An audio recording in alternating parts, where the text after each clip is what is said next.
નમસ્કાર મિત્રો, ગ્રેટ ભાવનગર ચેનલમાં આપનું સ્વાગત છે.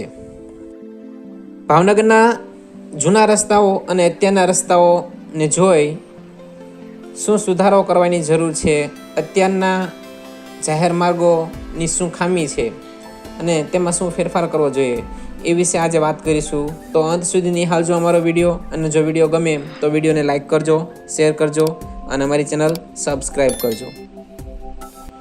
ભાવનગરના રાજા મહારાજા સમયના રસ્તાઓ જુઓ તો રસ્તાની બંને બાજુ ઘટાદાર વૃક્ષોનું વાવેતર કરવામાં આવતું, ઘટાદાર વૃક્ષો ઉછેરવામાં આવતા હતા.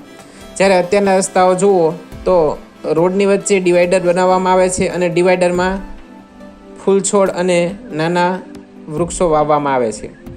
તો રોડની બંને બાજુએ ઘટાદાર વૃક્ષો વાવવામાં આવે તો એનાથી ઘણો ફાયદો થતો.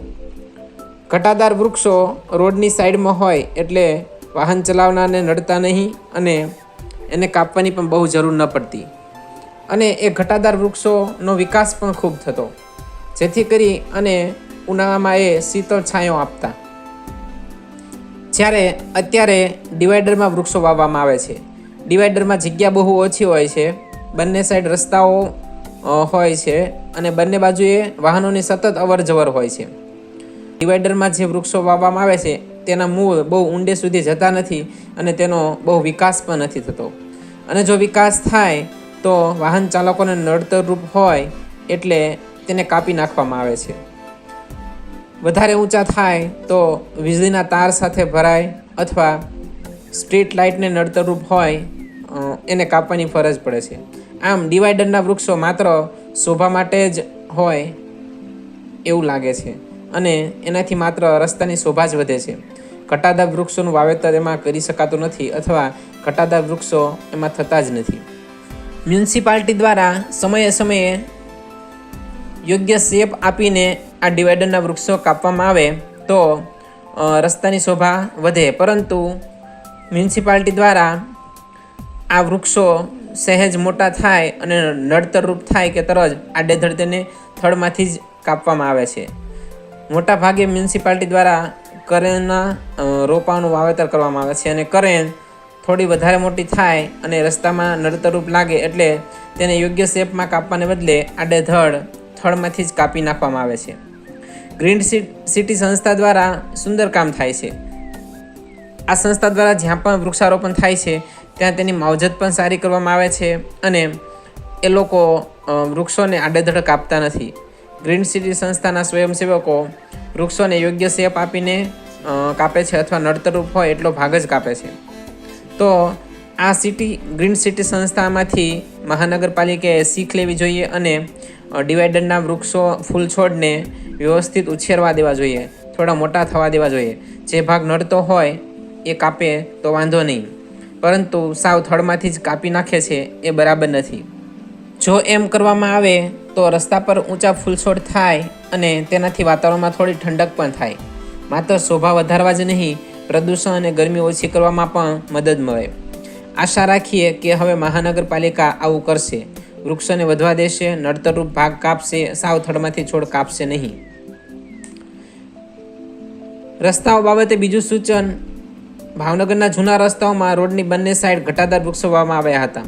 આજે પણ નીલમબાગથી તળાવના રોડ, લીંબડિયું ઘોઘા સર્કલનો રોડ જુઓ, હિલ ડ્રાઈવના રસ્તાઓ જુઓ તો તમને ઘટાદાર વૃક્ષો રસ્તાની શોભા વધારતા અને છાંયો અને પ્રદૂષણ રોકતા નજરે પડશે. આ સિવાય પણ શહેરના ઘણા રસ્તાઓ ઘટાદાર વૃક્ષોથી શોભી રહ્યા છે.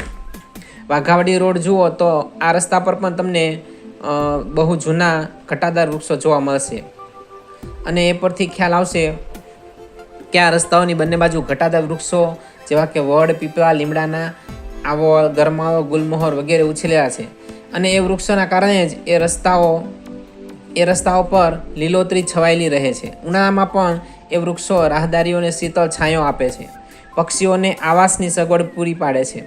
લીંબડીયો વિસ્તાર તો ત્યાં આવેલા સંખ્યાબંધ લીમડાના કારણે જ પ્રખ્યાત છે.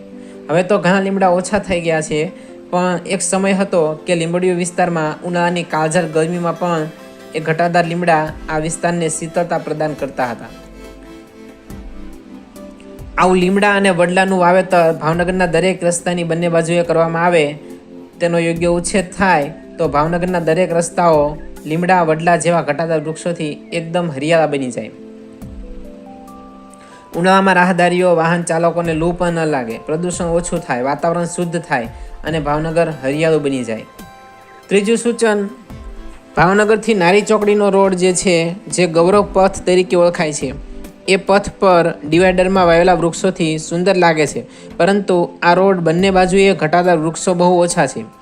જો આ રોડ પર વડલા, લીમડાના વૃક્ષો વાવી ઉછેરવામાં આવે તો આ રોડની શોભા વધશે, વાહન ચાલકો, રાહદારીઓને શીતળ છાંયો મળશે, ગરમીમાં રાહત મળશે. આમ પણ બંને બાજુ સર્વિસ રોડની બાજુએ વૃક્ષો વાવવાની જગ્યા પણ છે.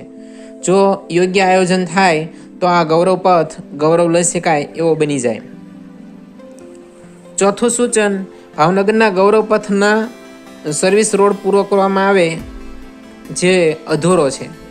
ઓવરબ્રિજથી ડાબી સાઈડ દેસાઈનગરથી નારી ચોકડી સુધીમાં વચ્ચે એસટી વર્કશોપ સામેથી માર્કેટિંગ યાર્ડ સુધી થોડી જગ્યામાં સર્વિસ રોડ બનાવ્યો જ નથી.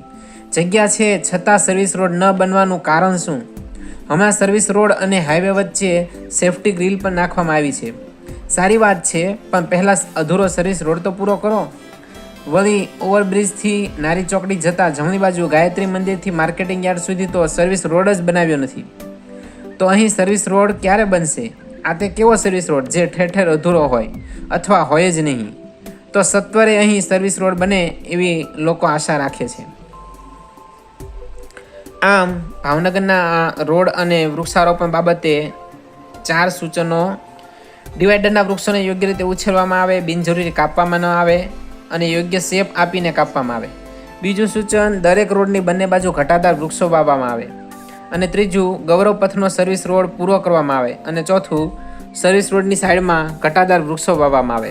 જો આ 4 સૂચનો મુજબ કામ કરવામાં આવશે તો મને તો એવું લાગે છે કે અવશ્ય ભાવનગરનો ગૌરવ પથ ગૌરવરૂપ બની જાય અને ભાવનગરનો ગૌરવ પથ જ નહીં પરંતુ દરેક રસ્તો એ હરિયાળો બની જાય અને ભાવનગરને હરિયાળું બનાવી શકાય.